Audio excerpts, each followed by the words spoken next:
राम राम दोस्तों, मैं राकेश कोचर आप सभी का फिर से हार्दिक अभिनंदन करता हूं। आज के इस वीडियो लेक्चर में हम जो टॉपिक पढ़ने जा रहे हैं वो है बेल्ट ड्राइव। हिंदी में कहें तो हम उसे पट्टा चालन कह सकते हैं। तो मित्रों, अब हम देखते हैं कि जो बेल्ट ड्राइव होती है वो किस तरीके से काम करती है। देखो, अब मैं बेल्ट ड्राइव किस तरीके से काम करती है उसके लिए फिर से हम चित्र बनाते हैं। ये मेरी एक पुली है और ये मेरी दूसरी पुली है। अब आप खुद समझ सकते हैं, अगर बिल्कुल बच्चों के लेवल से हम समझें तो अगर ये दो पुलीज हैं जो दो बियरिंग पे लगी हैं, सपोज अगर मैं इनको आपस में जोड़ूं और मैं किसी ढीली रस्सी से इनको जोड़ दूं, अब आप अगर खुद इस रस्सी को खींचेंगे तो केवल रस्सी खींचने में आएगी। क्या ये पुली घूमेगी? क्या दोनों में से एक भी नहीं घूमेगी। अगर थोड़ा भी वेट रखती है तो बिल्कुल कोई लाइट वेटेड मत लेना, थोड़ा भी वेट रखती है तो ये नहीं घूमेगी, खाली आपकी हल्की सी रस्सी घूमती रहेगी। मतलब मुझे ये तो समझ में आ गया कि जो मुझे पट्टा लगाना होगा उसमें थोड़ी टाइटनेस होनी चाहिए, उसमें थोड़ी टेंशन होनी चाहिए। ठीक है, तो मैं इस प्रकार से पट्टा ढीला सा नहीं लगा सकता। ठीक है साहब, अब क्या होगा? अब आपने पट्टा लगा दिया, इधर लगा दिया। अब जब आपने पट्टा लगाया तो ये थोड़ा टाइट पट्टा लगाया, तो जो टाइट पट्टा लगाया तो ये जो टेंशन इसमें पहले थी, जब मतलब लपेटने के लिए खींच के लगाया होगा, उसको बोलते हैं हम इनिशियल टेंशन। TI भी बोल देते हैं, कई जगह पे आपको T0 भी देखने को मिलेगा, T0 T0 कुछ भी, आप कुछ भी बोल दीजिएगा। वो जो जब ये कोई भी घूम नहीं रहा लेकिन हमने पट्टा लगा दिया इसको टाइट करके थोड़ा सा, ये इस समय इधर भी इतनी होगी और इधर भी T इनिशियल या फिर T0 कुछ भी बोल दीजिए आप, इधर भी दोनों तरफ पुली में टेंशन क्या रहेगी? समान रहेगी।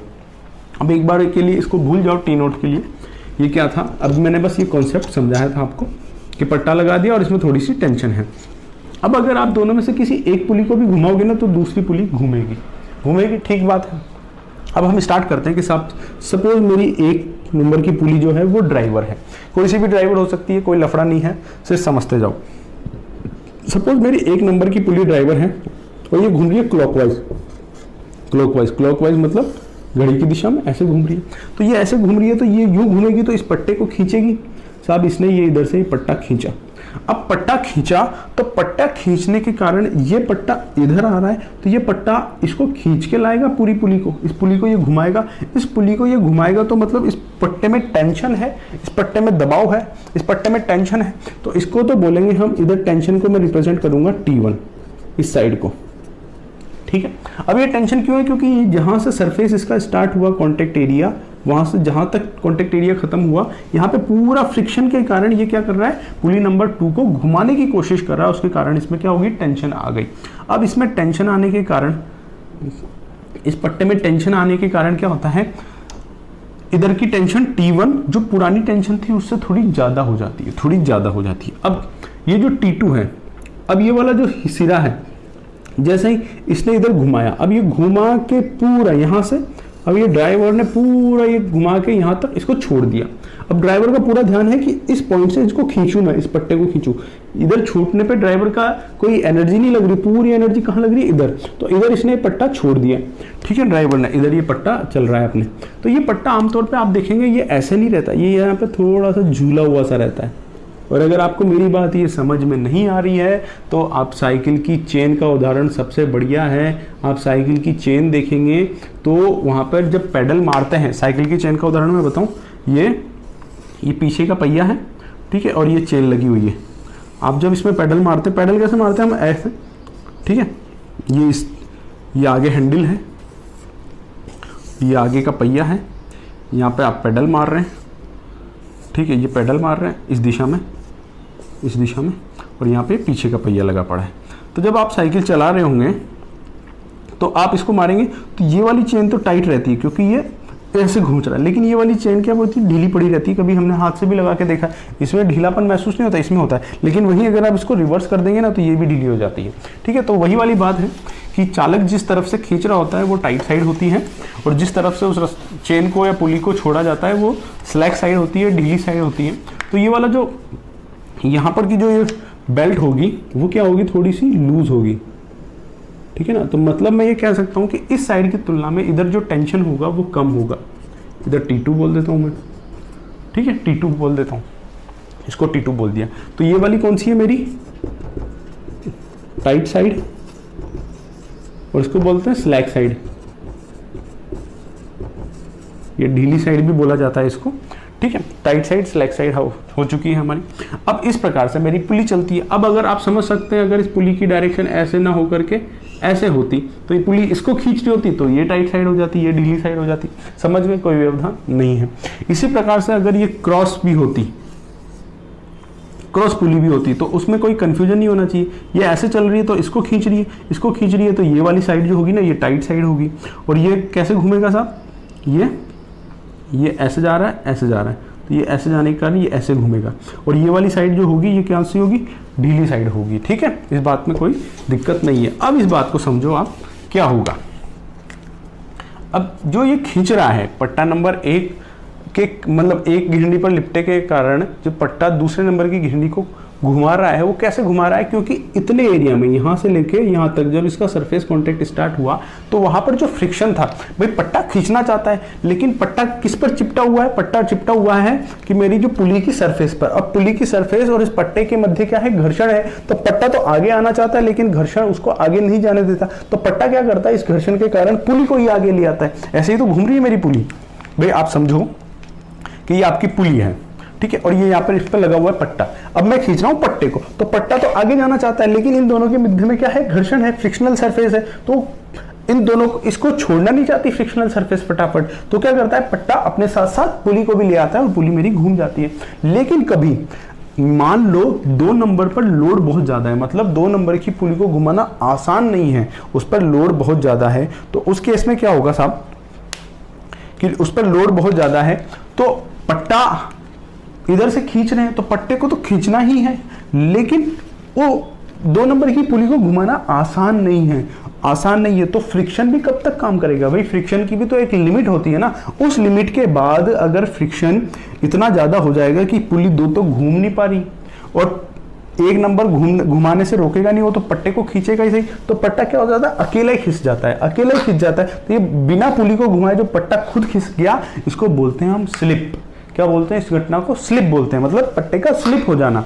ये आपने कई जगह देखा भी होगा, आटा चक्कियों में तो बड़ा कॉमनली दिख जाता है स्लिप होता हुआ। अब ऐसा नहीं है कि ये मेरी पुली रुकी हुई है और पट्टा स्लिप खा रहा होगा। कई बार ऐसा भी हो सकता है कि आपकी पुली घूम रही है, पुली घूम रही है, लेकिन पुली घूम रही है और पट्टे की रफ्तार ज्यादा है। तो पट्टा क्या करेगा, जो पुली है उसकी रफ्तार से तेज चलेगा। तो मतलब पट्टा अभी स्लिप तो हो रहा है ना, ये ऐसे तो नहीं घूम रहे ना दोनों साथ में, स्लिप तो हो ही रहा है, तो ये स्लिप होता है। अब स्लिप होने के कारण क्या होता है, स्लिप होने के कारण दोनों का वेलोसिटी रेशियो जो होता है वो बदल जाता है। बदल कैसे जाता है भाई, मैंने क्या बोला था कि इन दोनों में वेलोसिटी रेशियो क्या होगा, n2/n1 ये होना चाहिए। लेकिन n2/n1 कब हमने निकाला था, जब दोनों के द्वारा, पट्टे द्वारा दोनों पर 1 मिनट में चली गई दूरी बराबर थी। अब इस पर तो पट्टा रगड़ के चल रहा है लेकिन उस पर पट्टा फिसल के चल रहा है। तो एक तरीके से पट्टा घूम के आया, लेकिन ये बिंदु जो पट्टे के साथ चलना चाहिए था वो तो कहीं पीछे छूट गया ना। तो पट्टे द्वारा उस पर चली गई दूरी, मतलब उसको घुमाए हुए राउंड उतने नहीं दिए, तो ये वेलोसिटी रेशियो क्या हो जाता है, कांस्टेंट नहीं रह पाता। इसीलिए मैंने बोला था कि ये पॉजिटिव टाइप की ड्राइव नहीं है, जहां पर वेलोसिटी रेशियो मुझे कांस्टेंट रखना है, नियत रखना है वेग अनुपात, वहां पर मैं इसे काम में नहीं ले सकता। उसका कारण क्या है, स्लिप। अब ऐसा नहीं है कि स्लिप हमेशा चालित घिरनी पर ही होगा, चालक घिरनी पर भी होता है, ठीक है ना। चालक घिरनी पर कैसा होता है कि सपोज मान लो आप यहाँ पर फ्रिक्शन बहुत अच्छा है, बहुत बढ़िया है फ्रिक्शन इतना अच्छा है कि वो पट्टे को छोड़ ही नहीं रहा आने के लिए, ठीक है ना। मतलब वो पट्टा अकेला भाग ही नहीं पा रहा, इतना बढ़िया फ्रिक्शन है। तो और इस घिरनी पर फ्रिक्शन उतना अच्छा नहीं है, तो क्या करेगा, घिरनी जो 1 नंबर की घिरनी है या पुली है उसको तो घूमना ही है। अब वो घूमेगी तो वो पट्टे को भी घुमाना चाहती है, लेकिन अगर पट्टा तो तब घूमे ना बेचारा जब वहां से आना चाहे। अब ये घिरनी 2 पर इतना गजब का फ्रिक्शन है कि वो पट्टे नंबर 1 को एक तो फिसलने नहीं दे रहा, स्लिप नहीं होने दे रहा, प्लस उस पर लोड बहुत ज्यादा है। अब लोड बहुत ज्यादा है तो 2 नंबर की घिरनी को घुमाना आसान भी नहीं है पुली को, तो पुली को नहीं घुमाना आसान, तो पट्टा आ नहीं पा रहा। तो क्या करेगा, ये पुली इस पट्टे को खींचना तो चाह रही है। अब आप ऐसे समझो, ये पुली इस पट्टे को खींचना तो चाह रही है, इसको ऐसे घुमाओ। अब ये पुली ऊपर जाना तो चाह रही है लेकिन ये पट्टा आना नहीं चाह रहा क्योंकि यहाँ पर लोड ज्यादा और यहाँ से छूट नहीं पा रहा, फ्रिक्शन अच्छा है। तो पुली क्या करेगी, पुली खुद ही निकल जाएगी आगे। तो इस केस में तो ड्रिवन पे हमने देखा था कि मेरा पट्टा आगे निकल जाता है, लेकिन ड्राइवर पर स्लिप कैसे होती है कि ड्राइवर पर मेरी पुली ही आगे निकल जाती है। स्लिप तो हो गया ना भाई, यहाँ पर ये वाला स्लिप हो रहा है ड्राइवर पर, ड्रिवन पे ये हो रहा है, पट्टा आगे भाग रहा है, लेकिन ये रिलेटिव मोशन तो हो रहा है। तो हमने देखा कि स्लिप यहां पर भी हो सकती है और यहां पर भी हो सकती है। तो स्लिप जो होती है, अगर नंबर 1 पर स्लिप हुई तो उसको कई जगह S1 बोल देते हैं, और नंबर 2 पर स्लिप होती है उसको S2 बोल देते हैं। इसको परसेंटेज में शो किया जाता है जब हम इसको मापते हैं, या आपको कहीं कैलकुलेशन में न्यूमेरिकल में ये देखने को मिलेगी तो इतना परसेंट स्लिप ड्राइवर पर, इतना परसेंट स्लिप ड्रिवन पर होगी, ऐसा होगा। इस प्रकार से देखने को मिलेगा। टोटल स्लिप हम बात करें तो टोटल स्लिप S बराबर S1 प्लस S2 जो भी होगा परसेंटेज में आ जाएगा। ठीक है, उस पर नहीं जाते अभी, वो बात की गणनाएं हैं। 1 नंबर 2 नंबर। अब मैं उस बात पर आ जाता हूं एक बार के लिए कि सर ये स्लिप वाली घटना क्यों हुई। देखो हमने ये पढ़ा हुआ है, ये एक ब्लॉक है, ठीक है, ये ब्लॉक एक सरफेस पर रखा हुआ है। तो इस ब्लॉक के और सरफेस के मध्य कोई ना कोई घर्षण है। तो यहाँ पे घर्षण गुणांक कितना है, म्यू का कोई ना कोई मान होगा 0.25 या कुछ भी। अब उस म्यू के कारण अगर इसका वेट m है, मास इसका m है, तो इसका वेट कितना लगेगा साहब, इसका वेट लगेगा mg। अब mg वेट लगेगा तो mg वेट के कारण इसकी प्रतिक्रिया भी कितनी आएगी, mg। ठीक है, अब जो फ्रिक्शन फोर्स होता है, फ्रिक्शन फोर्स F का मान होता है म्यू इंटू n। म्यू मतलब घर्षण गुणांक और n मतलब कितना, n मतलब होता है नॉर्मल रिएक्शन। अब मैं सीधा सीधा बोल लूं कि आप ले लो कि ये 10 किलो का है, अब ये 10 kg का है, तो g का मान अगर मैं 10 लूं तो इसका वेट कितना हो गया साहब, इसका वेट हो गया 100 न्यूटन। तो प्रतिक्रिया भी कितनी आएगी साहब, प्रतिक्रिया भी आएगी 100 न्यूटन। अब प्रतिक्रिया 100 न्यूटन आई है और म्यू का मान आप ले लो 0.25। तो फ्रिक्शन फोर्स कितना आएगा, 0.25 इंटू 100 मतलब 25 न्यूटन के आया मेरे पास फ्रिक्शन फोर्स आया।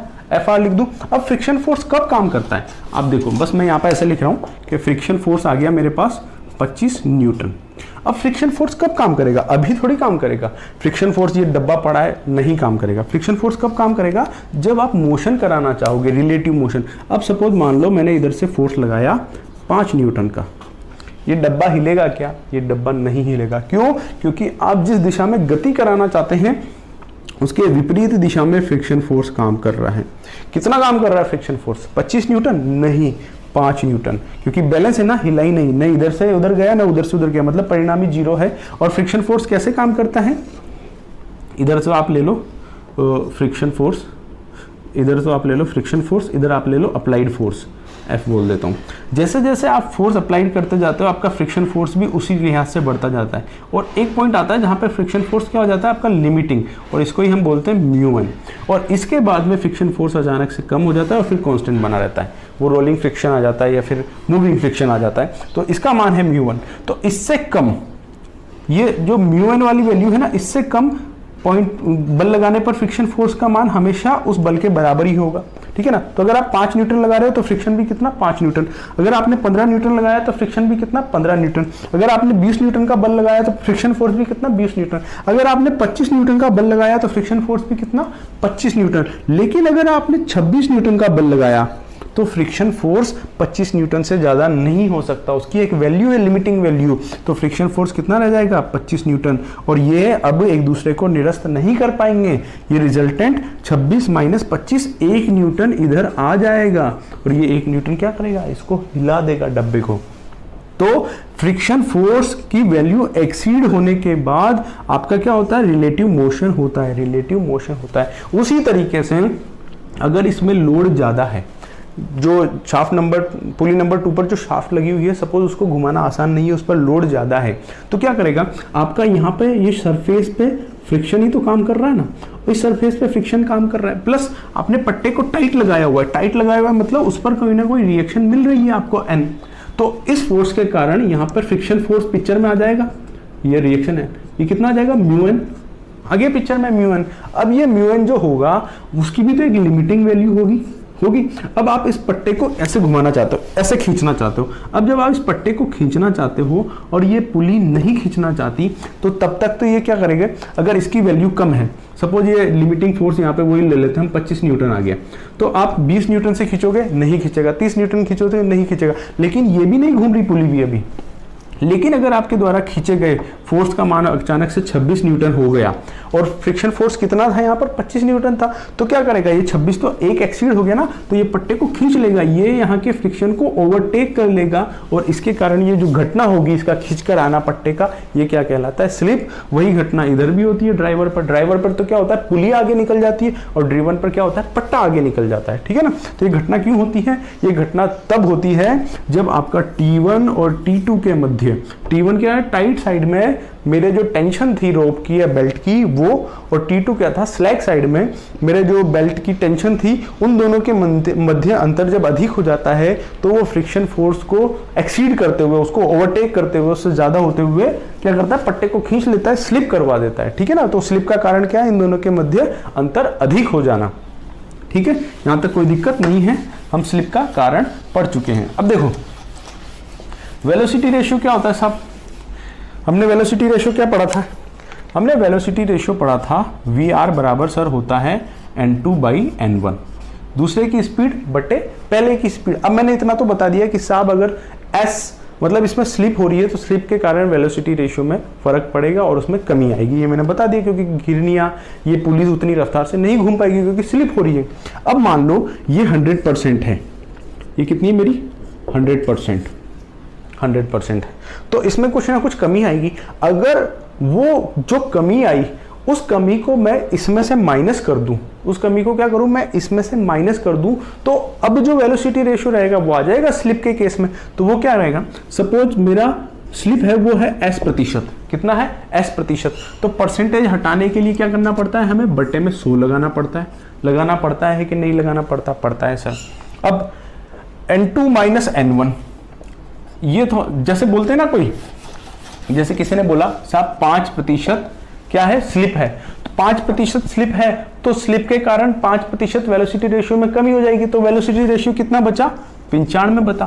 95 कैसे निकाला हमने निकाला 100-5, 100-5 निकाला। अगर मैं इसको परसेंटेज में लिखता तो मैं, अगर इसको मैं ऐसे कर देता कि 5/100, या फिर मैं इसको ऐसे लिख सकता था ना, 1-5% लिख सकता था। तो इसी को मैं बोलने जा रहा हूं कि ये 5/100 वाली जो बात आई है ना भाई, 95 कैसे आया मेरा, यहीं से तो आया 95। तो अगर मैं इसको एक फॉर्मूला की फॉर्म में लिखूं तो मैं इसको ऐसे लिख सकता हूं ना कि 1 - S/100, जहां S क्या है, S मेरा स्लिप है, स्लिप कितना हो रहा है, और S की वैल्यू काई में दी हुई है, S की वैल्यू प्रतिशत में दी हुई है। आप यहां पे रखो, जैसे 20% स्लिप हो रहा है तो 20/100, ठीक है, 0.2 आएगा, एक में से माइनस होएगा 0.8 आएगा, तो 0.8 वेलोसिटी रेशियो बचेगा, जो एग्जैक्टली होना चाहिए था उसका 0.8 बचेगा। अब ये वेलोसिटी रेशियो मैंने आपको बोला था, अगर 1 पे स्लिप हो रहा है तो उसको S1 के रूप में दे देगा, 2 पे स्लिप हो रहा है तो उसको S2 के रूप में दे देगा, तो टोटल स्लिप कितना आ जाएगा, S1 + S2। भाई इस पे स्लिप हो रहा है तो वो भी वेलोसिटी रेशियो घटाएगा, इस पे स्लिप हो रहा है वो भी वेलोसिटी रेशियो घटाएगा, दोनों पे हो रहा है तो दोनों घटाएंगे, तो दोनों का इंपैक्ट यहाँ पे आ जाएगा। तो ये फॉर्मूला भी आप ध्यान रखना। दो चीजें ध्यान रखनी है आपको, स्लिप क्या होता है, स्लिप क्यों होता है, क्या होता है, पट्टे का फिसलना या फिर अपेक्षित गति होना घिरनी एवं पट्टे के मध्य कारण, ठीक है, वो क्या होता है, स्लिप होता है। क्यों होता है, जब T2 और T1 के मध्य अंतर अधिक हो जाता है तो वो फ्रिक्शन को ओवरटेक कर जाता है, जब लोड अधिक होता है तो इस कारण से क्या होता है, मेरा स्लिप की घटना होती है। इंपैक्ट क्या पड़ता है, मेरा वेलोसिटी रेशियो बदल जाता है, और वेलोसिटी रेशियो बदल के कितना हो जाता है, इतना हो जाता है। यहां तक कोई दिक्कत नहीं है। अब स्लिप के साथ साथ एक चीज और देखते हैं, जब ये स्लिप वाली घटना होती है ना तो इस घटना का क्या प्रभाव पड़ता है हमारे। देखो, अगर ये पट्टा इस पुली के साथ ऐसे चल रहा था बिल्कुल साथ में, जब स्लिप नहीं हो रही थी 100%, तो इनमें कोई रिलेटिव मोशन हो रहा था क्या, रगड़ हो रही थी क्या, नहीं हो रही थी ना। तो रगड़ नहीं हो रही थी तो कोई वियर टियर नहीं हो रहा था। लेकिन जब स्लिप हो रही है तो इनमें घर्षण हो रहा है, ये घिस रहे हैं, तो वियर टियर बढ़ जाएगा, ये मेरी बेल्ट जल्दी खराब होगी, पट्टा जल्दी खराब होगा। वियर टियर बढ़ गया ना, ये रगड़ रहे हैं आपस में एक दूसरे को, हो सकता है घिरनी पे भी थोड़े निशान पड़े। तो अगर आपको कहीं पे अगर घिरनी आए और उन पे आपको स्क्रैचेस नजर आ जाए ना, आप समझ जाओ इसमें स्लिप होती है। अगर ये बिल्कुल परफेक्ट होगा, स्लिप नहीं होती होगी, तो आपको इस पर स्क्रैचेस नजर नहीं आएंगे दोनों पुलियों पर, लेकिन स्क्रैचेस नजर आ रहे हैं, मतलब पट्टा फिसल फिसल के भागता है। ठीक है, एक घटना तो ये कि वियर टियर बढ़ेगा। वियर टियर बढ़ने से जल्दी हमारी इसकी लाइफ कम हो गई पट्टे की, जल्दी हमको रिप्लेसमेंट करना पड़ेगा, मेंटेनेंस ज़्यादा होगा। और दूसरी बात ये कि जब स्लिप की घटना ज़्यादा होती है, तो स्लिप की घटना ज़्यादा होने पर ये जो पट्टा फिसलता है ना, देखो कोई भी चीज़ जाती है ना, जब अपेक्षित गति होती है तो कई बार क्या सामान्यतः वो शोर भी पैदा करती है, आवाज़ भी करती है। आवाज़ कम होती है तो हमें सुनाई नहीं देती। भाई अगर मैं यहाँ पे ये हाथ चलाऊँ, हाथ की आवाज़ आई, डस्टर की आवाज़ आई, तो पट्टा जब उस पर चलेगा तो आवाज़ भी आएगा, तो नॉइज़ क्रिएट होती है। क्या क्रिएट होती है? नॉइज़ क्रिएट होती है। अब इस नॉइज़ का मैं बेस्ट एग्जांपल देता हूँ आपको। बारिश के दिनों में जो व्हीकल्स होते हैं हमारे 4 व्हीलर वगैरह, उनमें अचानक से बेल्ट की आवाज़ आने लग जाती है। वो बेल्ट की आवाज़ क्यों आने लग जाती है? उसका एक कारण हम समझ सकते हैं, क्योंकि बारिश के दिनों में मॉइस्चर कंटेंट ज़्यादा हो जाता है हवा के अंदर, और पानी भी कहीं ना कहीं से गाड़ी निकली, नीचे से खड्डे में से पानी आ गया। अगर इन पुलियों के मध्य, दोबारा से मैं बना देता हूँ चित्र को, ये 2 पुली हैं, ये पट्टा लगा पड़ा है। अगर इन पुलियों के मध्य मान लो यहाँ पे पानी आ गया, या मॉइस्चर के कारण ये थोड़ी सी गीली हो गई, अब गीली हो गई या नीचे से पानी आया, छींटे लग गए, तो यहाँ पे पानी आ गया। पानी होने के कारण क्या हो गया? फ्रिक्शन कोएफिशिएंट का वैल्यू कम होगी, घर्षण का मान कम हो गया। अब ये पट्टे में फिसलन शुरू हो गई। अब ये फिसलन शुरू हो गई मतलब स्लिप शुरू हो गई। स्लिप शुरू हो गई इसलिए मतलब आवाज़ शुरू हो गई। तो बारिश के दिनों में आपको 4 व्हीलर में एक बहुत सामान्य सी आवाज़ देखने को मिलती है, च्यू बेल्ट की आवाज़। वो क्यों आती है? स्लिप होने के कारण आती है। तो जहाँ जहाँ स्लिप होगा, मेंटेनेंस बढ़ जाएगा, लाइफ कम हो जाएगी पट्टे की, ठीक है, और आपको स्क्रैचेस नजर आ जाएंगे पुलिस पे, और साथ ही साथ आवाज़, नॉइजी ऑपरेशन जो होगा मेरा नॉइजी हो जाएगा। तो स्लिप के बारे में हम कंप्लीट चीज़ें पढ़ चुके हैं।